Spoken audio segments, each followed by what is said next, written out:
حضرت انس کہتے ہیں میں آدھی رات کے وقت اٹھ کے مسجد آیا تو نبی پاک بے چینی کے عالم میں کبھی ادھر جاتے کبھی ادھر جاتے، کبھی بیٹھتے کبھی اٹھتے. تو میں نے آگے بڑھ کے کہا یا رسول اللہ آقا کوئی طبیعت مبارک میں تکلیف تو نہیں، پریشانی تو نہیں؟ فرماتے میں نے سوال کیا تو حضور کی آنکھوں میں آنسو آ گئے. نبی پاک روئے. فرمایا انس یا تم نے ان کافروں کی رسیاں کس کے باندھ دی ہیں، یہ ہائے ہائے کرتے ہیں تو مجھے نیند نہیں آتی.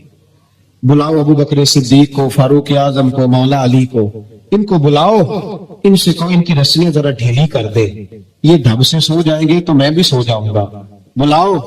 حضرت انس کہتے ہیں میں کبھی نہیں رویا تھا، اور مصطفیٰ کا جملہ سنا تو بچپن میں میرے آنسو نکل گئے. حضور اتنا احساس، اور ان لوگوں کا جنہوں نے اتنا ظلم کیا ہے، احساس ختم ہوتا جا رہا ہے.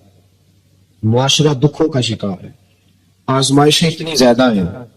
اصل میں ہم جو لوگ ہیں نا تھوڑے گاڑیوں میں گھومنے والے، ہمیں یہ احساس نہیں رہا کہ آج بھی کچھ اماں ایسی ہیں، آج بھی کچھ مائیں ایسی ہیں جن کے بیٹے منت کرتے ہیں کہ یار یہ موبائل میرا 3000 کا ہے پر چلو 3500 کا لے لو، میری اماں کی دعائی آنے والی ہے. ابھی بھی یہ رنگ ہے. چونکہ مجھے نہیں نا پتا، میں کار میں گھومتا ہوں، مجھے کیا پتا کہ ساروکی سے گجرا والا کا کرایہ کتنا ہے، اور مجھے کیا پتا کہ اگر کسی نے جانا ہو گجرات تو بسیں کتنی بدلنی پڑتی ہیں. یہ احساس تم سے ہوگا جو جائے گا، احساس زندگی میں پیدا کرے. یہ احساس ہمیں ہمارے رسول نے عطا فرمایا، یہ احساس کی دولت نبی پاک نے ہمیں دی ہے. حضرت ام ہانی رضی اللہ تعالیٰ عنہ مولا علی شیر خدا کی ہمشیرہ ہے. آپ فرماتی ہیں جس دن مکہ فتح ہوا تو میں اپنے بچوں کو لے کے گھر میں بیٹھ گئی، تو میں اپنے بچوں کو نبی پاک کے بچپن کی باتیں سنانے لگی، چونکہ جناب ابو طالب کے گھر میں پرورش پائی تھی. تو حضرت ام ہانی کہتی میں اپنے بچوں کو بتا رہی تھی، میں کہہ رہی تھی میرا بھائی بچپن میں بڑا عظیم تھا، میرے بھائی کی چھوٹے ہوتے بھی عادتیں بڑی اعلیٰ تھی، میں بتا رہی تھی. تو میرے ایک بچے نے مجھ سے پوچھا کہ امی ماموں ہمارے گھر بھی آئیں گے، ماموں آئیں گے؟ جناب ام ہانی کہتی میں غریب نہیں تھی، خاوند میرا ویسے چھوڑ کے چلا گیا کلمہ پڑھنے کی وجہ سے. تو میں نے اپنے بچوں کی طرف دیکھا تو میں اب دل میں خیال تھا کہ اب تو میرے محبوب مکے کے فاتح بن کے آئے ہیں تو کسی بڑی حویلی میں بیٹھیں گے، اب تو بھائیں بھائیں آگے پیچھے لائنیں ہوں گی تو بڑی جگہ چاہیے نا، بڑی جگہ. آج نبی پاک صلی اللہ علیہ وسلم کا دربار سجے گا. تو جناب ام ہانی رضی اللہ تعالیٰ عنہ فرماتی ہیں میرے بچوں نے پوچھا تو میں رو پڑی. میں نے کہا آئیں گے تمہارے ماموں، کیوں نہیں آنا، میرے بھائی ہیں، آئیں گے ضرور آئیں گے، ذرا کام نمٹا لے. اور فرماتی ہیں ساتھ ہی آنسو تھے کہ بڑا سارا گھر ہو تو حضور آئیں، سارا مکہ آج غلام بن گیا ہے، 10,000 کا لشکر مدینے سے آیا ہے، میرا چھوٹا سا گھر ہے، کہاں بٹھاؤں گی. فرماتی ہے میں رو ہی رہی تھی کہ میرے دروازے پہ دستک ہوئی اور میں نے بے دل ہو کے دروازہ کھولا. کون ہے دروازے پہ؟ کہتے دھیمی سی آواز آئی ام ہانی دروازہ کھول، میں محمد عربی تیرے دروازے پہ کھڑا. جناب ام ہانی فرماتی جھک سے میں نے دروازہ کھولا تو دریا آنسوؤں کا بہا. تو میرے پاس تو ٹوٹی چٹائی تھی، پرانا تکیا، کھجور کی چھال، نرم و نازک بھی نہیں، میں نے بچھایا. تو محبوب پاک نے فرمایا سارا مکہ دعوتیں دے رہا تھا میرے گھر آئے. تو میں نے کہا کیوں کسی کے گھر جاؤ، میری اپنی بہن جو موجود ہے، میں یہاں بیٹھوں گا کھول کے. اور پھر فرمایا چل میرے لیے کھانا لا، بے تکلفی سے. فرمایا جس آرام سے یہاں بیٹھ سکتا ہوں کہیں اور تو نہیں نہ بیٹھ سکتا، کھانا لاؤ.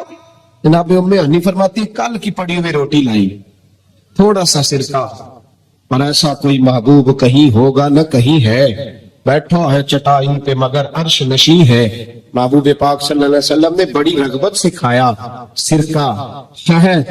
اور پھر میرے محبوب نے فرمایا بیٹھ جا، چل تو کوئی بات سنا میرے والد عبداللہ کی، اور میں تجھے بات سناتا ہوں اپنی اماں آمنہ کی. چلو اپنوں کی کوئی باتیں کرتے ہیں. ساری رات ہی بیت گئی. احساس کی دولت. بھائی گزر جاتا ہے بہن کے محلے سے، پر 10 منٹ ٹائم نہیں کہ چلو بیچاری سے مل لوں. میں اکثر کہتا ہوں میرے جیسے پیر کو کڑکتا نوٹ 5000 کا دو نا، پیر صاحب دعا کرنا، انہیں دعا رٹی پکی ہے، اللہ بھلا کرے اللہ خیر کرے، سارے علی کوئی ہے اللہ ماشاءاللہ. اور بہن کو کبھی پرانا جوڑا بھی دیا ہو نا اٹھا کے پرانا، تو وہ ساری رات آنسوں سے دعا مانگتی رہتی ہے یا اللہ میرے بھائی کی خیر کر دو، یا اللہ میرے بھائی کی خیر. یہ احساس رشتوں کا، تعلقات کا، یہ میرے نبی پاک کی سیرت ہے. محرم شریف کا مہینہ ہے، مجھے ارشاد فرمایا جا رہا تھا کہ کچھ ذکر اہل بیت بھی ہو جائے. وقت نہیں ہے کہ میں کوئی بات ایسی چھیڑوں، لیکن یزید جامع مسجد دمشق کا خطیب تھا، جمعہ پڑھاتا تھا. تو جو ہے میری بات پر، یزید خطیب تھا، پگڑی باندھتا تھا، جمعے پڑھاتا تھا. کیوں نکلے امام حسین اس کے خلاف؟ شاہ عبدالعزیز محدث دہلوی کو پڑھ لیں، البدایہ پڑھ لیں، ابن اسیر پڑھ لیں، تبری پڑھ لیں، ابن کثیر، کوئی سی بھی کتاب تاریخ کی جو معتبر کتاب ہے. مدینے سے کربلا تک اور کربلا سے بیضا تک اور مقام بیضا تھے جناب سیدنا امام حسین کی شہادت تک، جہاں بھی امام حسین نے خطبہ دیا ہے آپ نے فرمایا یزید چونکہ شرابی ہے، چونکہ مجرے دیکھتا ہے، چونکہ اللہ کے حلال کو حرام اور حرام کو حلال کہتا ہے، لہذا مسلمانوں کا حکمران بن سکتا. اور شاہ عبدالعزیز صاحب نے لکھا ہے کہ ایک دفعہ حضرت امیر معاویہ رضی اللہ تعالیٰ عنہ کے زمانے میں وہ مدینے کے مضافات میں کسی گاؤں میں آیا تھا، تو امام حسین نے اپنی آنکھوں سے اسے شراب پیتے دیکھا تھا. تو امام حسین نے فرمایا شرابی اور مجرے دیکھنے والا یہ حکمران بن سکتا؟ ہمارے حکمران پتہ کس طرح کا پاکستان چاہتے ہیں؟ جس طرح کا دبئی میں ہے. شیخ زید اسلامک سینٹر میں جاؤ، سونی مسجد، بہترین اے سی، کھجورے بھی، پانی بھی، مشروب بھی سارے پیو، اور 3 کلومیٹر پہ کلب بھی بنا ہوا ہے. یہ والا اسلام یزید چاہتا تھا. کہتا سی تہاڈی نماز تو نہیں ڈک دے، تانوں سونی مسجد پا کے دینے ہیں، تسی ساڈی شراب نہ ڈکیا جائے. امام حسین نے فرمایا یہ میرے نانا کا دین ہے، اس میں گڑبڑ ہو سکتی. اللہ کہتا ہے وَلَا تَلْبِسُوا الْحَقَّ بِالْبَاطِلِ وَتَكْتُمُوا الْحَقَّ وَأَنْتُمْ تَعْلَمُونَ. نہ حق کو باطل میں ملاؤ گے نہ حق چھپاؤ گے. اس میں تمہیں حق اور باطل کو ایک کرنے کی بھی اجازت. سنو بھائی، امام حسین شرابی کے خلاف اٹھے، زانی، بدکار اور مجرے دیکھنے والوں کے خلاف اٹھے. دنیا دھوکہ کھا جاتی ہے، کھا جائے کوئی عرض نہیں، کھا جاتی ہے دھوکہ. وہ بدل کے آؤ، رب کریم کو کیسے دھوکہ دو گے؟ اگر بہت بڑے شرابی اور بدکار کے نیچے چھوٹی فوٹو تیری میری بھی لگی ہوئی ہے نا، تو 10 محرم کو دیگ پکانے کا کوئی مطلب نہیں. اور اگر تیرے میرے موبائل میں بھی گند ہے، مجرے ہیں، تماشے، تو پھر کوئی معنی نہیں ٹھنڈے پانی کی سبیل لگانے کا، کوئی مطلب نہیں دودھ لگانے کا. امام حسین کو تیرے دودھ کی ضرورت نہیں، تو سنبھال کے رکھ. تیرا اگر سوچے تیری یزید کے پیچھے چلتی ہیں، کیا مطلب ہوا پھر؟ یہ کوئی رسم ہے؟ دوستی قاتل سے بھی، مقتول سے یارانہ بھی؟ یہ کیسا طرز زندگی ہے؟ درنگی چھوڑ کے یک رنگ ہو جا، سراسر موم ہو جا یا سنگ ہو جا. امام علی مقام اٹھے ہو ملت کے جوانوں. جب تم مجرے دیکھتے ہو نا تو امام علی اکبر رضی اللہ تعالیٰ عنہ کے مزار پہ پھر سے گردش تاری ہوتی ہے. جب تم شرابیں پیتے ہو تو حضرت علی اصغر کے مزار کو جنبش ہوتی ہے، اور جب تم رات کو مجرے دیکھ کے سوتے ہو تو حضرت عباس کے بازو میں پھر سے درد ہوتی ہے. یزید کو سپورٹ کرنا چھوڑ دو، ہم سے نہ رقم ہوں گے قصیدے یزید کے. ہم لوگ تو حسین کے سیرت نگار ہیں. انقلاب برپا. اور یاد رکھو نیکی والی زندگی آسان ہوتی ہے. جس کا ضمیر مطمئن نہیں ہوتا اس کی رات ٹھنڈی نیند نہیں آتی. اسے جتنا مرضی بن سور کے رہو، پاگلوں جیسی زندگی لوگ گزار رہے ہیں، پتہ نہیں کیا کچھ کہتے رہتے ہیں، اپنے آپ کو جھوٹی تسلیوں سے مطمئن کرتے ہیں. نہ ایسا تقوی کی زندگی ٹھنڈک والی زندگی ہے، تقوی کی زندگی. امام علی مقام رضی اللہ تعالیٰ عنہ کے پیغام کو سمجھو، حق کے لیے کھڑے ہو جاؤ. 2 گزارشات ہیں آج کی اس گفتگو میں. ایک تو احساس والی زندگی گزارے، بے حس. یہاں نہ جلوس نکل رہے تھے برما کے حق میں، تو لوگ کہہ رہے تھے پہلے اپنے بچے تو سنبھال لو. یہ ظلم ہے. ہمیں احساس ہی نہیں کہ ہم کیا کہہ گئے. نبی پاک نے فرمایا میری امت ایک جسم کی طرح ہے، ایک حصے کو بھی تکلیف ہوگی تو ساری تڑپے گی. اور یہاں کتنے لوگ کٹ گئے اور لوگ کہنے لگے اپنی تو فکر کر لو. یہ مجرمانہ سوچ ہے، یہ وہ سوچ ہے جو گدلا کر گئی ہے ہمارے مزاج کو. باہر آئے میرے عزیز، سمجھے اپنے آپ کو، ہم باشعور لوگ ہیں، پتہ ہمیں سارا ہے. جان بوجھ کے پٹیاں باندھ کے پھر رہے ہیں. تھوڑا وقت ہے، گزر جانا ہے ہم لوگوں نے، لیکن احساس کی دولت ہوگی تو بہت سارے لوگ ہیں جو رو رو کے دعا مانگیں گے. ہے دل کے لیے موت یہ مشینوں کی حکومت. اقبال بڑا عرصہ پہلے کہہ گئے، کہنے لگے دل کے لیے موت ہے مشینوں کی حکومت، احساس مربت کو کچل دیتے ہیں آلات. چیزوں کا جتنا اچھا استعمال ہے اتنا کرو، اس سے زیادہ نہ کرو. اب تو گند گھروں تک آ گیا، اب تو مجرے، بے حیائیاں، فحاشیاں جیبوں کے اندر چلی گئی ہیں. میں رات بڑی دور تھا تو میں کہہ رہا تھا، وہاں فکر حسین کانفرنس تھی، تو میں کہہ رہا تھا امام حسین کا دن منانے والوں، یزید تو جمعے میں خطبہ دیا کرتا تھا. ہمارے حکمران تو سورت اخلاص اور سورت کوثر نہیں پڑھ سکتے، وہ تو جمعے کی جماعت کراتا تھا. کیوں نکلا امام حسین اس کے خلاف؟ امام حسین کے سارے خطبے پڑھ کے دیکھ لیں. امام حسین فرمایا کرتے تھے تارک نماز ہے، شرابی ہے اور رنڈیوں کا ناچ دیکھتا ہے، جس میں یہ چیزیں پائی جائیں وہ مسلمانوں کا حکمران نہیں ہو سکتا. تو امام حسین نے تو فحاشی اور یعنی شراب کے خلاف اپنا 6 مہینے کے لیے اصغر سے لے کر 18 سال کے بیٹے شہید کرا دیے. اور میرے موبائل میں سارا گند بھرا ہوتا ہے، پھر بھی میں 10 محرم پہ 4 دیگیں اتار لیتا ہوں.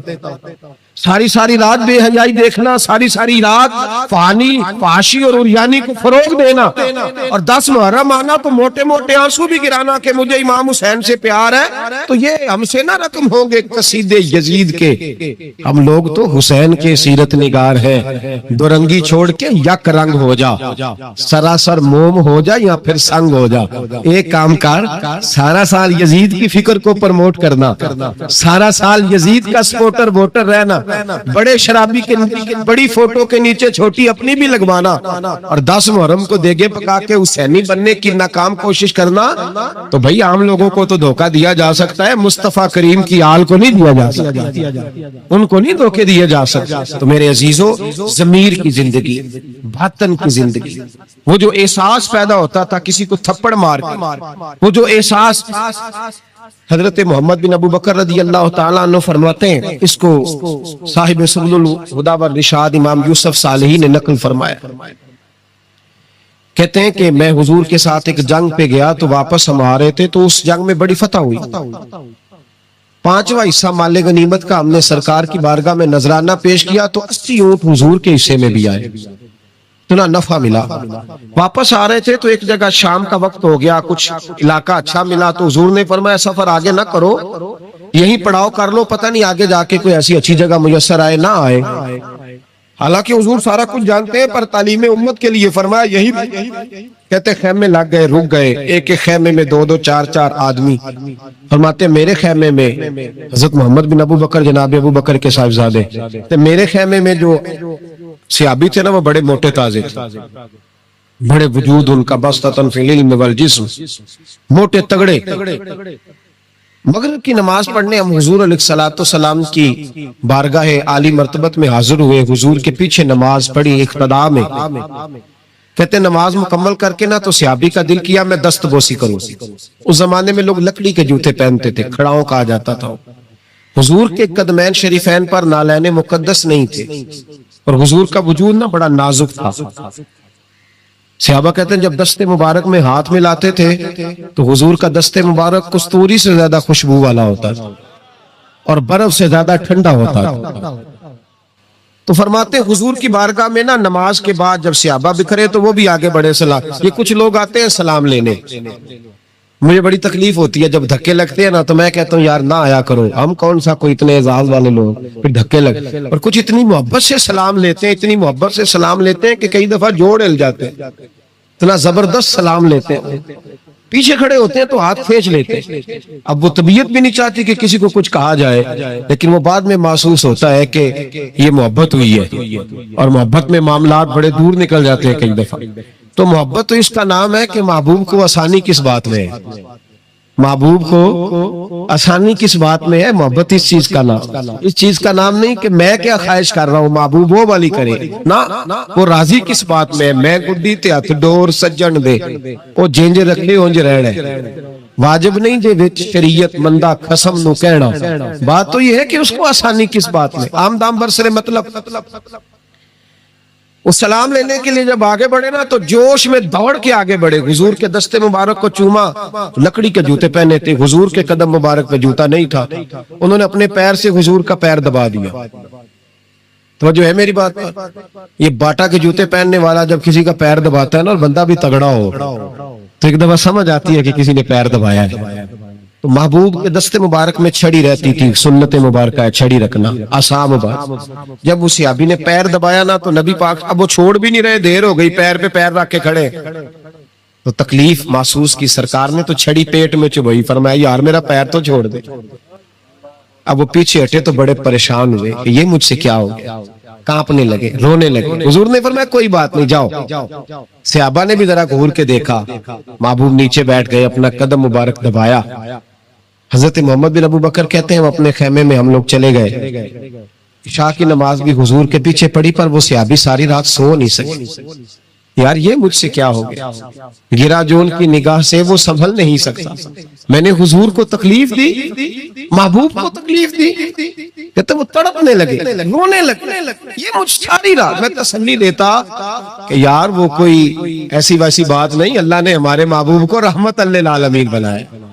اور حضور جانتے ہیں کہ تو نے جان بوجھ کے ایسا نہیں کیا، لیکن وہ اندر کا جو ہے نا وہ ماحول وہ ان کو سونے نہیں دیتا. کہتے ہیں سحری کا وقت ہوا تہجد کا، سیدنا بلال حبشی آئے، خیمے کے باہر کھڑے ہو کہنے لگے بندہ کدھر ہے جس نے کل مغرب کے وقت حضور کا پیر دبایا، کدھر ہے؟ کہتے ہیں اب تو وہ اور ڈرے اور کہنے لگے لگتا ہے میری مذمت میں قرآن آ گیا.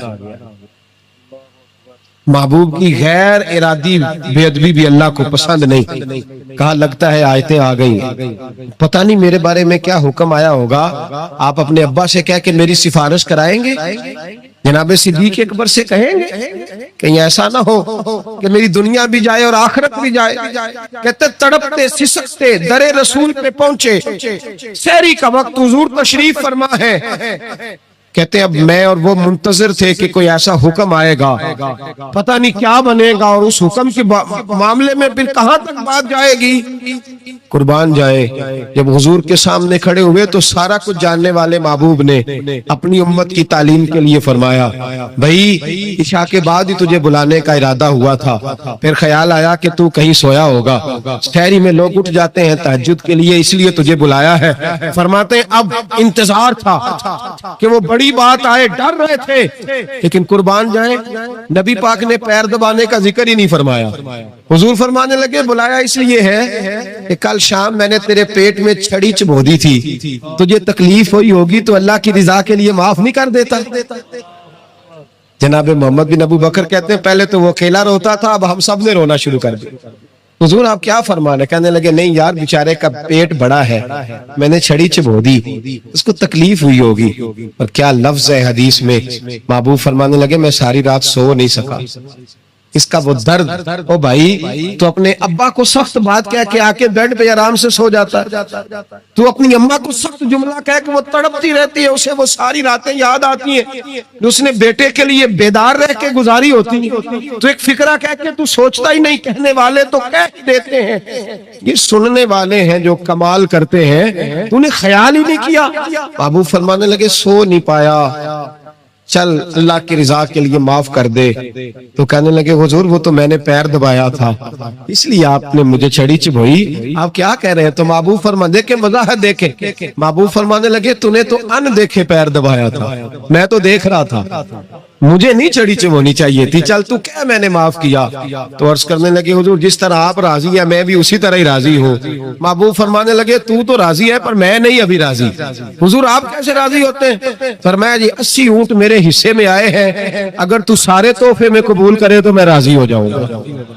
تحفے میں رکھ لے سارے، کون دیتا ہے دینے کو، فاضل برینوی کا انداز میں ذرا دیکھیے، کون دیتا ہے دینے کو، اس کا پنجابی ترجمہ ہے کہ کون دیتا ہے، دینا اس نے جگرا چاہیے، کون دیتا ہے دینے کو، منہ چاہیے دینے والا ہے سچا ہمارا. اور پھر کہتے ہیں مانگیں گے مانگے جائیں گے اور منہ مانگی پائیں گے. ہم مانگیں گے مانگے جائیں گے اور منہ، یعنی جو مانگیں گے نا منہ مانگی ملے گی حضور کے دروازے سے، مانگیں گے مانگے جائیں گے، منہ مانگی پائیں گے۔ سرکار میں نہ لا ہے نہ حاجت اگر کی ہے، تو حضور نے فرمایا 80 اونٹ رکھ لے میں راضی ہو جاؤں گا۔ کہتے ہیں جب حضور نے کہا راضی تب ہوں گا، شرط لگائی تو 80 اونٹ وصول کیے انہوں نے۔ کہتے ہیں واپس خیمے میں آ رہے تھے تو میں اس کو دیکھ کے مسکرا رہا تھا، میں نے کہا اپنے نصیبوں پہ ناز کر، اللہ نے کیسا رسول عطا فرمایا، پیر بھی تو نے دبایا ہے، معذرت بھی بظاہر محبوب علیہ السلام نے کی ہے، اور 80 اونٹ بھی تجھے تحفے میں مل گئے۔ یہ رنگ اگر ملتا ہے تو محمد عربی کے دروازے سے ملتا ہے۔ تو میرے نبی کریم، اللہ آپ کو جزا۔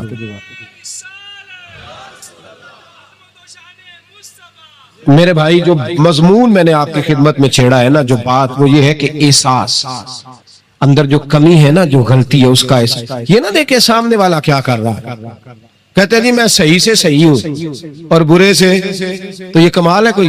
صحیح سے تو سارے صحیح ہوتے ہیں، اچھے سے تو کہتے جی بندہ اچھا ہے نا۔ ایک بندہ مجھے کہنے لگا جی مجھ سے غلط بات نہیں برداشت ہوتی، تو میں نے کہا صحیح بات برداشت کرنے کی ضرورت بھی نہیں ہوتی، اس لیے کہ وہ بات ہی صحیح ہوتی ہے۔ مجھ سے غلط بات برداشت تو پھر مثلا برداشت پھر کیا ہوتا ہے؟ صحیح بات تو برداشت کرنے کی ضرورت ہی، غلط بات ہی تو برداشت کرنی ہوتی ہے کہ برداشت کر کے سامنے والے کو سمجھایا جائے، اسے قائل کیا جائے، اسے کہا جائے کہ تو غلطی پہ ہے لیکن اس کی بات برداشت کی جائے۔ اینٹ کا جواب پتھر سے دے دینا یہ کوئی کمال ہے؟ کمال ہے اس کا نام کہ غلط بات برداشت کی جائے؟ صحیح بات تو ہوتی صحیح ہے، اس میں برداشت کرنے والی کیا بات ہے؟ میرے بھائی احساس پیدا کریں، کہاں کس سے کمی رہ گئی۔ حضرت ثعلبہ بن عبد الرحمن حضور کے صحابی ہیں، نبی پاک صلی اللہ علیہ وسلم نے فرمایا جاؤ فلاں آدمی کو بلا کے لاؤ۔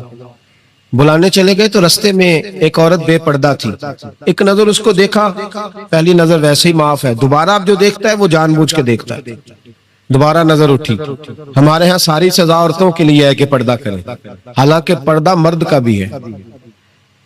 جی گھورنے لگ گئے آپ مجھے، پردہ اس طرح عورتوں کو حکم ہے نا کہ نظریں نیچی رکھو، اسی طرح مردوں کو بھی حکم ہے کہ تم بھی اپنی نظریں، اگر عورت سامنے بے پردہ آ جائے گی تو مرد یہ نہیں کہے گا ویکھو یہ پردہ ہی نہیں کر دی، اب وہ کیا کرے گا؟ بولے تو پھر مردوں کا بھی پردہ ہوا کہ نہ ہوا؟ ہمارے ہاں عجیب معاملہ ہے، پردہ صرف عورتوں کا ہے، مرد کو کھلی چھٹی ہے، جو مرضی گند من دیکھتا پھرے معدل۔ منع کیا نبی پاک اور فرمایا یہ نظر شیطان کے تیروں میں سے تیر ہے، اس سے بچو، یہ تمہاری روح پہ لگے گا، تمہیں گھائل کر دے گا، مار دے گا تمہیں۔ مرد کی آنکھ کا بھی پردہ ہے، نظر جھکا کے رکھے۔ ثعلبہ بن عبد الرحمن رضی اللہ تعالیٰ عنہ گزر رہے تھے، یہ ثعلبہ نام کے 7 صحابی ہیں محبوب کے، بعض اوقات خیال آتا ہے کہ فلاں ثعلبہ کی بھی ہم نے 7 صحابی ہیں، اسے ایک نام عبداللہ نام کے خدا جانے کتنے صحابی، 20 میری نظر سے گزر چکے۔ تو جناب ثعلبہ بیٹھے تھے، فرمایا فلاں کو بلا کے لاؤ۔ جب بلانے گئے تو رستے میں عورت پہ نظر پڑی، پہلی نظر تو معاف ہے لیکن دوبارہ دیکھ بیٹھے، دوبارہ نظر پڑی تو پریشان ہو گئے، خیال آیا میں نے تو خیانت کی اپنے نبی پاک سے، حضور نے تو منع کیا یہ کام کرنے سے۔ اب واپس حضور کے پاس نہیں آئے، جنگل میں چلے گئے۔ ابن قدامہ نے کتاب التوابین میں اس روایت کو لکھا ہے، کہتے 40 دن وہ پہاڑوں میں روتے رہے کہ یا اللہ مجھ سے غلطی ہو گئی۔ کتنے دن؟ اب ہمارا شغل ہے، اس کو لوگ گناہ ہی نہیں سمجھتے، بدنگاہی تو کوئی گناہ ہی نہیں، اب تو یہ شغل ہے۔ اب تو ہمارے ہاں معاذ اللہ تعالیٰ سیانے بیانے بندے بیچ بیٹھے ہوتے ہیں، جب یہ باتیں ہو رہی ہوتی ہیں، یہ شغل ہے ہمارا۔ اب تو ابا کے سامنے بچہ وال پیپر گندی تصویر کا لگایا ہوتا ہے، پر وہ کہتا ہے با عمر ہے نا جی، عمر ہے نا جی، مجھے پتہ ہی نہیں ہے کتنا گند کر رہا ہے، یہ تباہ ہو جائے گا روحانی طور پر۔ اگر یہ گند دیکھنے میں الجھ گیا تو امام شافعی کا فتویٰ ہے جس کی نظر گندی ہوتی ہے اس کا حافظہ کمزور ہوتا ہے، وہ کوئی بڑا کام نہیں کر سکتا، وہ نفسیات کا مریض ہو جاتا ہے جو گندی نظر والا آدمی ہوتا ہے۔ ہمیں پتہ ہی نہیں کہ ہمارے مسائل اصل میں ہے کیا۔ 40 دن جنگل میں روتے رہے، 40 دن۔ محبوب سارا کچھ جانتے تھے پر خاموش رہے۔ حضرت جبریل امین حاضر ہوئے، عرض کی یا رسول اللہ آپ کا وہ غلام رو رہا ہے۔ رب کہتا اسے بلا لے، میں نے اس کا گناہ معاف کر دیا ہے۔ تو نبی پاک صلی اللہ علیہ وسلم نے حضرت مولا علی شیر خدا اور جناب سلمان فارسی کو بھیجا، فرمایا فلاں جگہ ہے لے آؤ۔ کہتے جب ہم گئے تو دو پہاڑوں کے درمیان جناب سالبہ تڑپ کے رو رہے، ہمیں دیکھ کے اور روئے، کہنے لگے علی میرے بارے میں کوئی آیت تو نہیں نازل ہو گئی؟ تو کہا نہیں، چل حضور نے بلایا ہے۔ کہا اچھا حضور کہتے کیا تھے، فرماتے کیا تھے؟ کہا پتہ نہیں لیکن بلایا ہے۔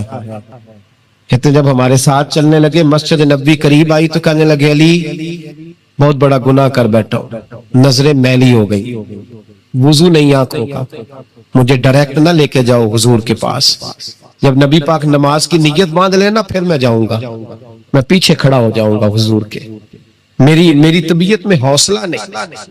یہاں تو پتہ نہیں میں کس طرح عشق رسول کا دعویٰ کرتا ہوں منبر پر بیٹھ کر، اور ہماری یہ میلاد آئے گا تو محفل میلاد میں اس طرح کے دعوے ہوں گے اسٹیج پر کہ علمان و نفیس، پتہ نہیں کیا کیا لوگ کہہ دیں گے، پتہ نہیں ہم کیا ہے اور ہم کیا کہہ رہے ہیں، من آنم کے من دانم، پتہ ہی نہیں، اور کتنا بڑا دعویٰ کر دیا کہ میرے اندر طاقت نہیں سامنا کرنے۔ مولا علی فرماتے ہیں جب حضور نے مغرب کی نماز کی نیت باندھی تو انہوں نے بھی پیچھے نیت باندھ لی۔ اتفاق کی بات یہ کہ حضور نے پہلی رکعت میں سورہ انفطار پڑھنی شروع کر دی، اذا السماء انفطرت واذا الكواكب انتصرت واذا البحار فجرت۔ کہتے ہیں جب محبوب اس آیت پہ پہنچے نا کہ یا ایھا الانسان ما غرک بربک الکریم، اے انسان تجھے کس چیز نے دھوکے میں ڈال دیا، حالانکہ تیرا رب تو بڑا ہی کرم کرنے والا ہے، تو کس طرح کسی اور کے دھوکے میں بربک الکریم، اور ضمیر واحد ہے، میں تفسیر پہ نہیں جاتا، کہا تیرا اپنا رب، بربک تیرا اپنا رب، تیرا رب تو بڑا کریم ہے، تو پھر بھی کہیں اور چلا گیا۔ جب یہ آیت سنی تو پیچھے چیخ ماری، بے ہوش ہو کے گر گئے، گھر والے گھر لے گئے، نماز مکمل ہوئی تو حضور نے فرمایا کیا ہوا؟ عرض کی حضور وہ تو رو پڑے تھے، گھر لے گئے، محبوب پیچھے گئے تو بے سود پڑے، تیز بخار ہو گیا، نبی کریم سرہانے بیٹھے اور ان کی گردن کو اٹھا کر سر کو گود میں رکھا، اور جب بالوں میں دستے مبارک پھیرا تو آنکھیں کھول دی اور جھٹ سے اپنا سر زمین پہ رکھ کے کہنے لگے حضور میں اس قابل نہیں کہ آپ کی گود میں میرا سہارا ہے، اس قابل نہیں، بڑا مجرم۔ تو محبوب نے فرمایا تجھے مبارک ہو، رب نے تجھے معاف کر دیا ہے، اللہ بھی راضی ہے، میں بھی راضی ہے۔ اب حضور کے قدموں کے قریب آئے تو کہنے لگے حضور آپ راضی ہیں؟ کہا راضی ہوں۔ فرمایا پھر میرے لیے دعا کرے، اللہ اسی رضا میں مجھے قبول کر لے۔ بس یہ بات ہوئی تھی، انہوں نے کلمہ پڑھا تو روح پرواز کر گئی۔ پرواز میرے بھائی احساس پیدا کر، یاد رکھیں اگر روحانی زندگی صحیح نہیں نہ ہوگی، یاد رکھ لیں کسی کا کوئی نقصان نہیں، سارے سکون سے سو جائیں گے، آپ نہیں سو پائیں گے۔ اگر آپ کے ضمیر پہ بوجھ رہیں گے نا تو سارے لوگ رمضان میں 4 قرآن پاک ختم کریں گے، آپ 10 پارے بھی نہیں پڑھ پائیں گے۔ اگر آپ اپنے آپ کو صحیح نہیں کریں گے، روحانی زندگی بحال نہیں ہوگی، تو یاد رکھنا بڑا اپنا آپ سارا کچھ سجا کے ظاہراً بڑے پرہیزگار بن کے بھی اپنے ضمیر کی عدالت میں فیصلہ اپنے حق میں نہیں کرا پائیں گے۔ تجوریوں سے مال بھرا ہوا ہوگا لیکن گھر میں سکون نام کی چیز ڈھونڈنے سے نہیں ملے گی، اس لیے کہ الا بذکر اللہ تطمئن القلوب، اللہ کی ذات سے جڑ جانے سے دل کو سکون ہوتا ہے۔ کیا بہت بڑی سزا نہیں مالک کی کہ انسان سارا کچھ کرے، فارغ ٹائم ہو تو وہ ٹی وی دیکھے؟ کیا بہت بڑی سزا نہیں کہ 3 مہینے کی چھٹیاں بھی اسے ہوں لیکن وہ 1 سپارہ قرآن پاک نہ پڑھ سکے؟ وہ گپے مارنے بیٹھے تو 6 گھنٹے لگا دے اور تسبیح دی جائے تو 10 منٹ میں بس ہو جائے، درود پڑھا ہی نہ جائے، یہ سزا نہیں؟ کیا یہ کم سزا ہے کہ وہ دنیا دراز پہ گھوم آئے لیکن مسجد میں جائے تو اسے کچھ بنے؟ کیا سزا نہیں؟ اللہ سے معافی مانگے، مل کے اس کے حضور استغفار کریں، باطن کی زندگی آباد کرنے کی کوشش کریں، چھوڑ دیں بن کے بیٹھنا، آگے آگے بڑھنا، اپنے آپ کو شمار کرنا۔